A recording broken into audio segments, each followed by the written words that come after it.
You may dismiss Kingsman as being just a kind of James Bond rip-off, but it's a little more than that, let me tell you. So we're talking about Kingsman, the Secret Service. And this is actually based off a comic book that was written by Mark Millar, who wrote things like Marvel's Civil War, Old Man Logan, among others. And he's written a whole bunch of stories on his own label, this being one of them. He wrote Kick-Ass, for example. So this is obviously a kind of homage, shall we say, to the sort of spy films, in particular of James Bond. And they actually reference this quite a lot in the movie. It's a little bit kind of meta in places where it kind of really sort of goes through some of the tropes that we sort of see in these kind of like spy movies, in particular the kind of the older school sort of James Bond films. And the story is we essentially follow a youngster called Eggsy, and he's played by Taron Egerton, I believe the actor's name is.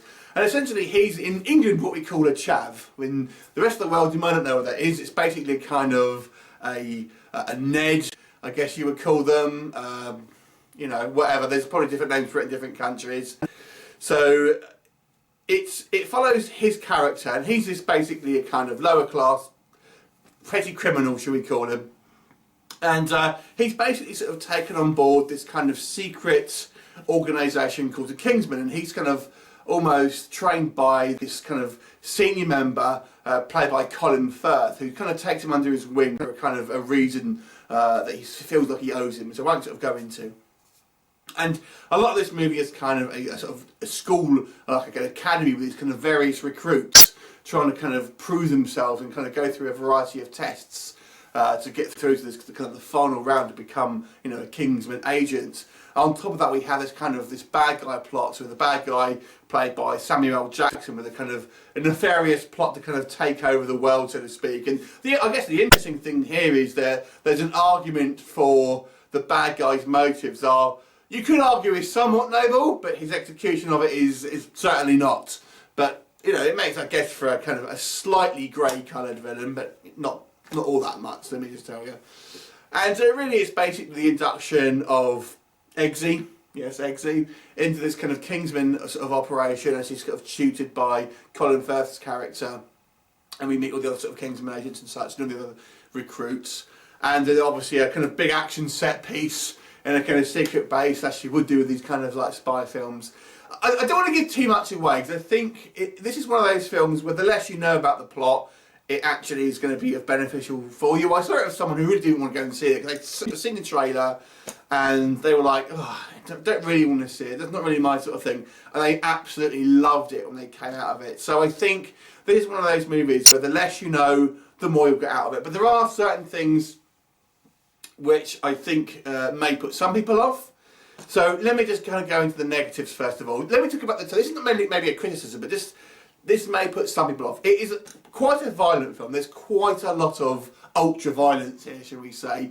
So if you're the kind of sensitive type, and there's one scene in particular in a church, that's all I'll say, which I think may get people a little bit upset because it is particularly violent in a kind of comical way to a degree, but nonetheless it is. I can see it maybe pushing some people's buttons.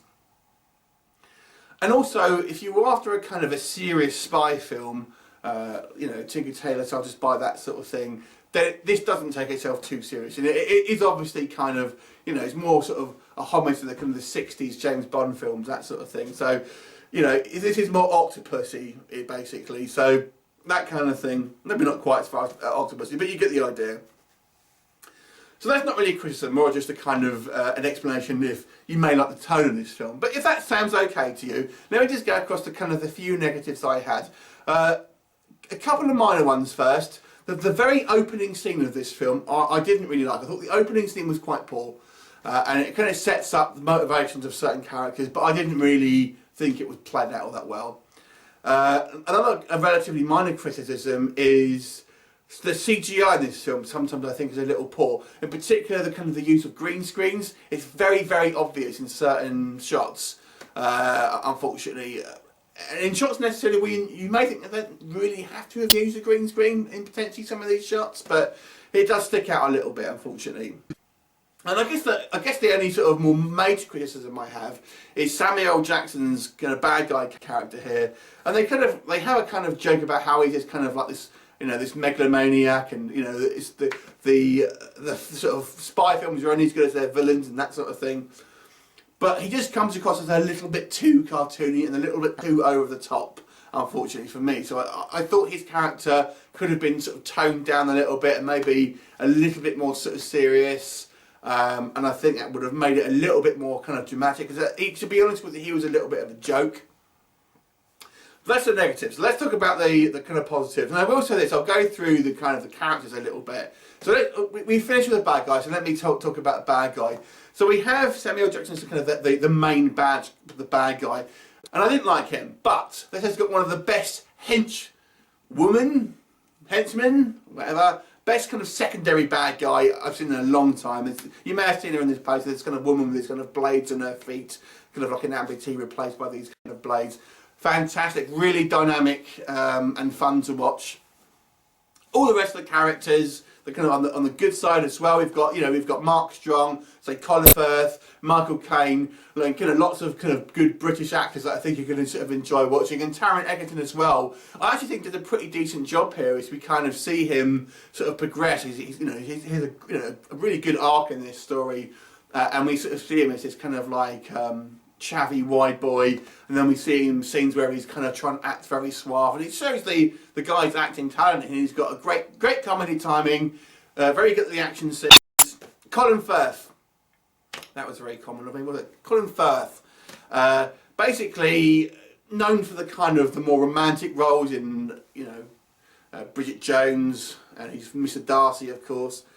So it's decent to see him in an action film, and I think he does it superbly. He isn't in the film as much as I would have liked and as much as I thought. If you may go into this thinking he's the main character, he kind of isn't. It's Eggsy is the main character, but I would have liked to have seen a little more of him. But when he's on screen, it's absolutely brilliant. I mean, you may have seen the trailer where he's kind of fighting the guys in the pub. Brilliant. The writing here is absolutely fantastic, and the direction kind of reminds me a little bit of kind of Edgar Wright. It's not Edgar Wright, but it does remind me of that kind of style, that kind of kinetic sort of style. Very, very sort of stylized. It's extremely funny as well. It's got some great lines in it. So it's a little bit meta, but it's a fun movie. It's action-packed. The special effects sometimes are a little wonky. Very memorable characters. I thoroughly enjoyed this film. A couple of little niggles, but nothing to write home about. If you're an action movie fan, you like it you're kind of winking at the audience slightly, I think you're going to get a kick out of this film. Go see it. I recommend you go see this film, but don't read up loads and loads about it. Go in fresh. 8.5 out of 10 for me. Great movie. Let me know what you think of it. Bye for now.